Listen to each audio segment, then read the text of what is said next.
The federal government of Nigeria has kicked against live streaming of court proceedings in the trial of the Biafra agitator Nnamdi Kanu.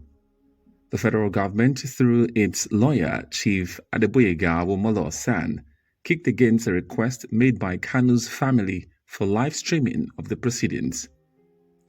At the resumption of trial on Wednesday, Kanu's lead counsel, Kanu Agabi San, drew the attention of the court to a letter by Awomolo. In the letter dated May 14, 2025, the federal government lawyer recommended that the use of phones be banned from the courtroom henceforth. The senior lawyer lamented the action of Aloy Ejimako, a member of Kanu's team, who posted alleged misleading information on social media. Awomolo accused Ejimako of posting misleading, embarrassing, and unpleasant commentaries on social media. The ongoing case is a serious matter that should not be trivialized by any lawyer from any of the parties. Awomolo made this known. In one of the video posts on his Facebook page, Ejimako was said to have called on Biafrans to rise against the prosecution of Nnamdi Kanu. Agabi, Kanu's lead lawyer, equally condemned Ejimako's action. He apologized profusely over the conduct and promised that such would not repeat itself. In his reaction, Justice James Omotosho expressed displeasure over his described as unprofessional conduct among Kanu's legal team. He described Ejimako and others as mere content creators who do not want the trial to end for their selfish interest. The judge charged all parties in the case, especially those prosecuting the trial in the social media, to act professionally so as not to have themselves to blame.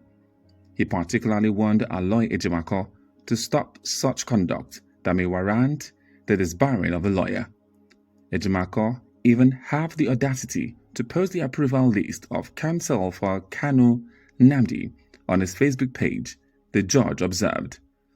Justice Omotosho charged all parties in the case to avoid acts that amount to misconduct and watch what they post on social media. The judge said he granted an accelerated hearing into the case in the interest of all parties, particularly for Nnamdi Kanu, who has been in custody for too long. The actual case later continued with the cross-examination PW2, a personnel of the DSS, codenamed BBB by Paul Erokoro San, who conducted proceedings on behalf of the defense.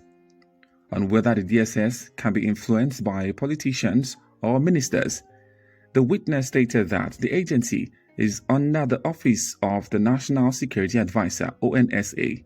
He also clarified that the Attorney General does not teleguide the operations of the DSS.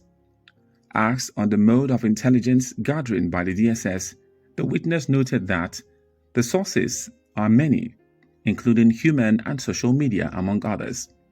The witness further said, owing to their mode of training, DSS operatives have the capacity to get information where necessary.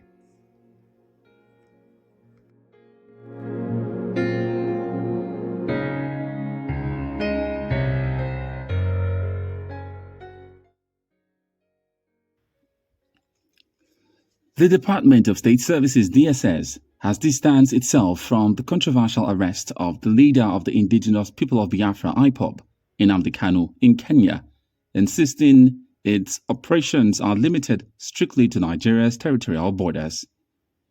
This emerged during cross-examination of a prosecution witness with codename BBB, an intelligence officer from the DSS. The cross-examination of the prosecution witness resumed shortly after by Paul Erokoro, who conducted proceedings on behalf of the defense. Responding to questions whether the DSS can be influenced by politicians or ministers, the witness stated that the agency is under the Office of the National Security Advisor. He also clarified that the Attorney General does not teleguide the operations of the DSS.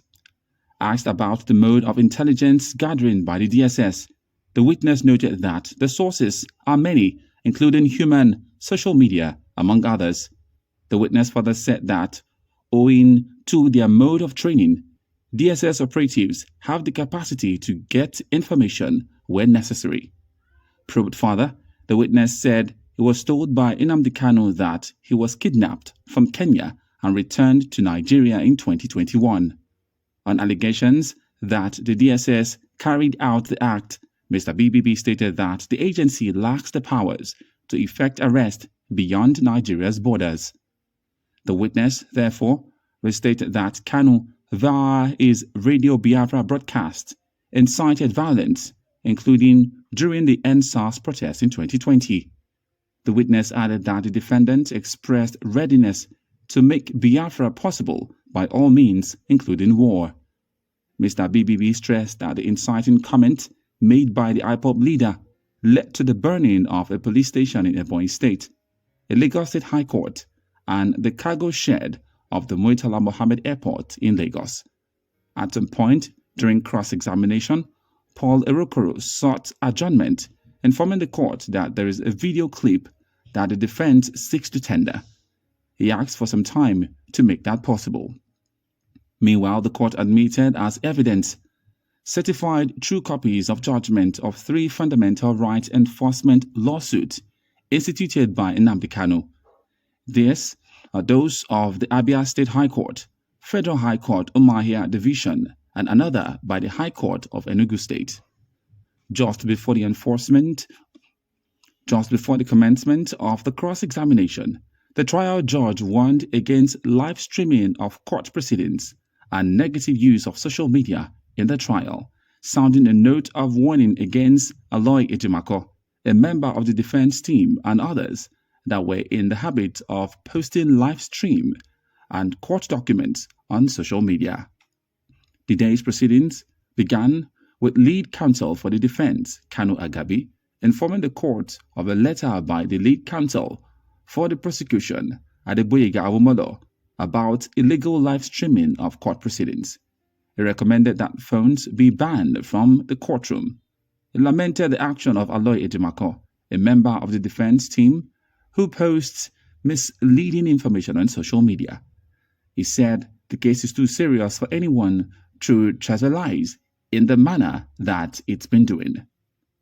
In his intervention, Justice James Omotosho said he granted an accelerated hearing of the case in the interest of all parties, particularly for Nnamdi Kanu, who has been in custody for too long. The judge charged all parties in the case to act professionally to ensure progress.